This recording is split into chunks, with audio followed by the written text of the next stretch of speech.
आज की बात अब हर शाम सोमवार से शुक्रवार 8:30 बजे से। अयोध्या में राम मंदिर में चढ़ावे पर लगे ग्रहण के बीच अब शेष अवतार मंदिर में ध्वजारोहण किया जाएगा। पहले कार्यक्रम भव्य तरीके से किया जाना था, लेकिन अब इसमें कटौती कर दी गई है। यूपी के डिप्टी सीएम केशव प्रसाद मौर्य और ब्रजेश पाठक इसमें बतौर मुख्य अतिथि शामिल होंगे। श्री राम जन्मभूमि तीर्थ क्षेत्र ट्रस्ट के महासचिव चंपत राय, सदस्य डॉक्टर अनिल मिश्र और विशेष आमंत्रित सदस्य गोपाल जी राव इस समारोह से दूर किए गए हैं।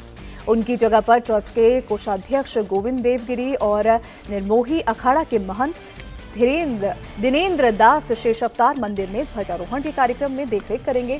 पहले इसमें 5,000 लोगों को बुलाने की योजना थी, लेकिन अब इसमें बड़े पैमाने पर कटौती कर दी गई है। शेष अवतार मंदिर की विशेषता ये है कि इसकी ऊंचाई रामलला के गर्भगृह में स्थापित आसन की ऊंचाई के बराबर रखी गई है। मंदिर के शिखर पर 51 फीट की ऊंचाई पर धर्म ध्वजा स्थापित की जाएगी। तो जिस तरह की खबरें मंदिर में चढ़ावा चोरी की आ रही थीं, इस बीच शेषावतार मंदिर का ध्वजारोहण होना था और लेकिन इसका जो कार्यक्रम पहले भव्य रखा गया था, इसमें कटौती कर दी गई है। यूपी के डिप्टी सीएम केशव प्रसाद मौर्य और ब्रजेश पाठक अब इसमें बतौर मुख्य अतिथि शामिल नहीं होंगे। श्री राम जन्मभूमि तीर्थ क्षेत्र ट्रस्ट के जो महासचिव हैं चंपत राय, सदस्य डॉक्टर अनिल मिश्रा और विशेष जो आमंत्रित हैं सदस्य गोपाल जी राव, इस समारोह से अब इनको दूर रखा गया है।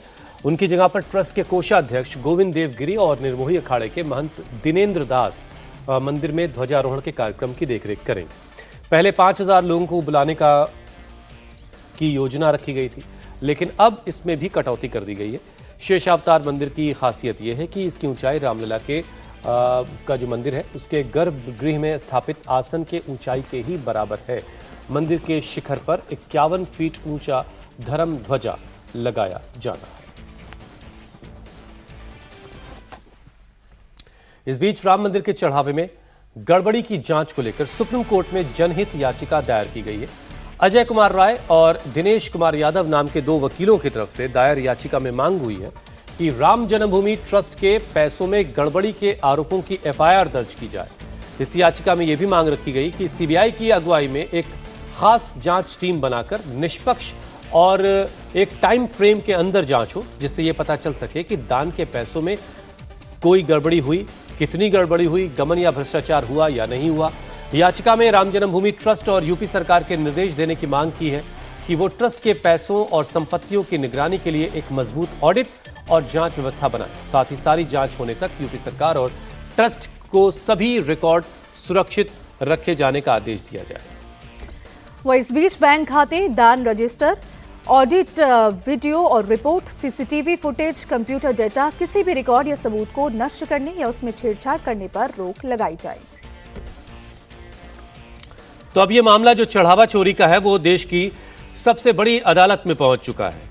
2 वकीलों की तरफ से जनहित याचिका लगाई गई है और इसमें मांग की गई है कि पहले तो इस मामले की एफआईआर दर्ज की जाए और उसके बाद एक सीबीआई इस मामले की जांच करे और जब तक जांच होती है तब तक जो तमाम डेटा है, जो सारी चीज़ें हैं उनको सुरक्षित रखा जाए। जो दान का रजिस्टर होता है, जो ऑडिट के डेटा है, जो सीसीटीवी फुटेज है, वो तमाम सारी चीज़ों को सुरक्षित रखा जाए ताकि जांच जो है वो निष्पक्ष तरीके से हो सके और एक टाइम फ्रेम तय हो कि इतने वक्त के अंदर नतीजे जो हैं जांच के वो सामने आ जाएंगे। और इस मांग को लेकर के 2 वकील सुप्रीम कोर्ट पहुंचे।